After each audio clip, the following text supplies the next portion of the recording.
Hello and welcome again to Kody Plain and Simple. So the last video was pretty much the introduction, and no other video was going to be that long. Just had to kind of get a overall synopsis of what the show, channel, series is going to be about. And now that we've gotten past the that part, let's talk about what exactly is Pompe disease. Um, that's something that really needs to be gone over, and I do want to draw a lot of awareness to that simply for the fact if you're talking to a family member or a friend or a stranger, you say Pompe, they're gonna look at you crazy. That's not that big a deal. But when you go to a doctor and they start giving you funny looks, that might be a cause of concern, like say your primary care physician. God forbid you wind up in the ER, and sadly, chances are, if you have Pompe's, you probably will. But yeah, when you go into an ER and you're looking up at the medics and you mention Pompe, and they're like, huh. Or in some extreme cases, they just look at you like you spoke another language. And I'm not making these up, these are actual accounts. Anyway, but yeah, when you're in the ER and you basically have to hope that you're still conscious to tell them what Pompe is and to tell them how to treat you, uh, it's almost like you're like, you know what, just move out the way. I will treat myself. But unfortunately, back in 2012, I was not able to do that because I was not conscious. But I'll save that for another video. Anyway, Pompe falls under the heading of muscular dystrophy. Now, the last time I checked, there were 40 different types of muscular dystrophy. It might be more now, I'm not sure. But they can range anywhere from it doesn't look like anything is wrong with you at all, and it could range all the way to looking like you might have cerebral palsy and all sorts of variants in between. Some forms, like what I was diagnosed with, are progressive. So you start off the first half of your life, everything seems normal, you're functional, and everything's fine. And very, very gradually, you start noticing that getting out of that seat is a little harder. Going upstairs is just a little more difficult. And, just trying to stand up off the floor without using your hands, now it's labored. And that's kind of how it started with me. And as time went on, it got to the point where I was more likely to trip, fall, or stumble. Okay, first earlier stages, I could still get myself up if it happened. But it started to get harder and harder to the point where we are now, where like if I trip and I fall or I hit the ground, unless you can lift about 165, 170 pounds, that's where I'm just probably going to be for a while. A lot of people look at me and they're surprised that I weigh that much. And I'm like, yeah, I'm dense. Don't let the small size fool you. Okay, see, that's another thing that this breathing thing does. It screws with the enunciation. Trust me, I know how to speak English. A few other languages too. Very few. Um, but anyway, so basically in a nutshell, that's kind of like what Pompe can do to you. And probably the best way to describe it is like this. Imagine that you have a bunch of threads of yarn, right? And they're not really drawn together real tightly. They're just kind of loosely together. Now, imagine you had little pockets or bubbles of acid in between the yarn threads. So the yarn threads represent muscle tissue, and the little bubbles of acid represent sugar or glycogen. So, in a normal scenario, those bubbles would probably dissolve before they got too big and be carried out of your system and, you know, waste material or what have you. But let's say in Pompe's, those pockets of acid get bigger and bigger, and eventually they rupture while they're still in between, the yarn fibers. And now the yarn fibers become damaged because of this acid.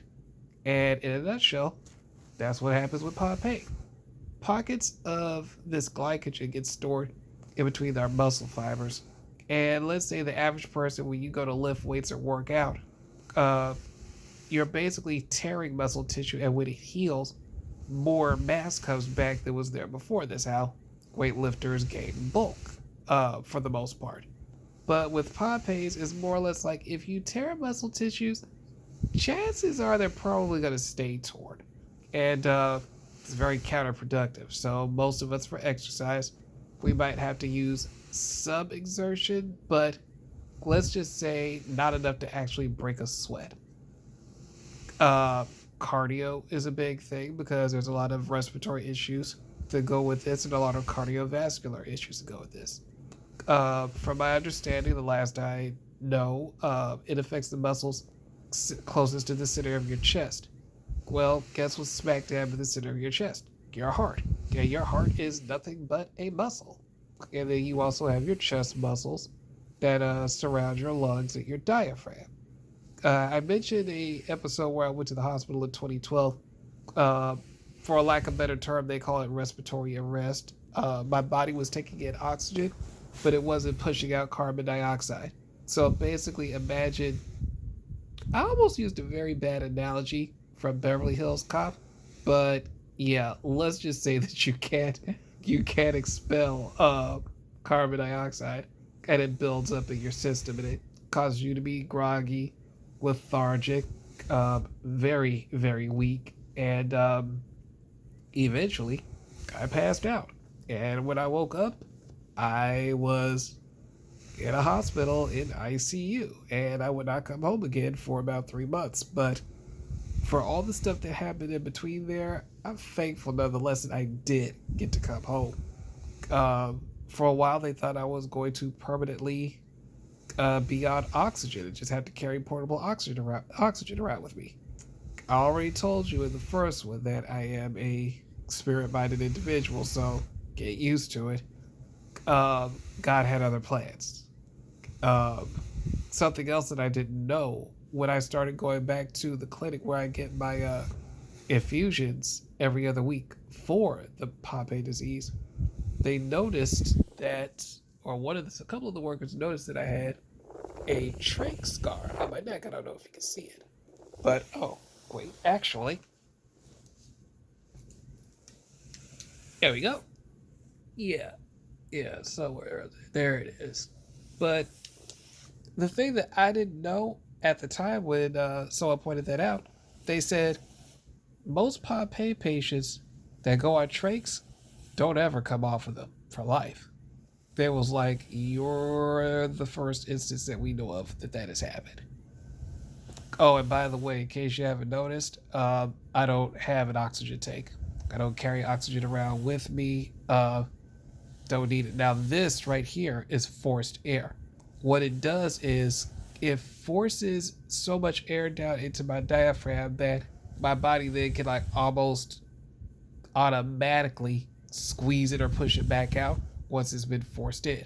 But there's no oxygen attached to it.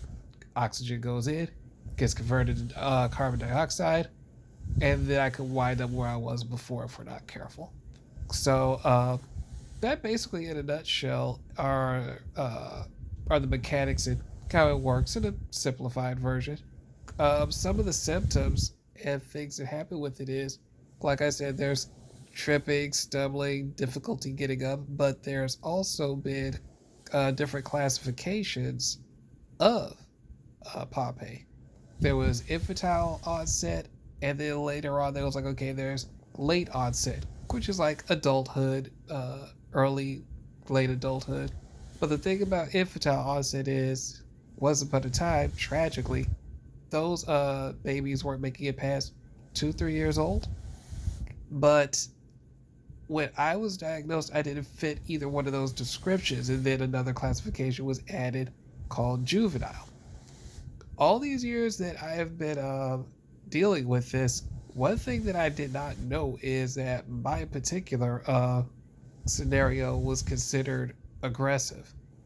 I can't say that I'm surprised, but I never had anything to compare it to, so that's all I do. But God bless doctors. I'm thankful for them. They serve a point and a purpose, and I will never take that from them. I have met a lot of wonderful doctors, nurses, and healthcare staff that actually legitimately do care. That's actually going to be another video that I do, is when I talk about the healthcare system. Uh, that was going to be interesting. But for all of that, I hear what the doctors say, but at the same time, in my head, I hear you. And one of the most valuable lessons that I got throughout this journey, and I'm going to end it on this note and actually pick it up later. I learned about the balance between faith and science. It is such a thing as leaning so far over into faith that you don't consider, I don't want to say the practical side of things, but the physical side of things. And there are things in the physical that need to be done where you can help yourself and take care of yourself. And you do that, and you do it with faith. But then also, there are some people that will lean completely on science and medicine, and it's no criticism for them. I just choose to combine the two. Um, so that's going to wrap it up for this episode. Right. Anyway, tune in next episode where I try to enunciate those words and see if I can even do a tongue twister with this thing on. Anyway, farewell.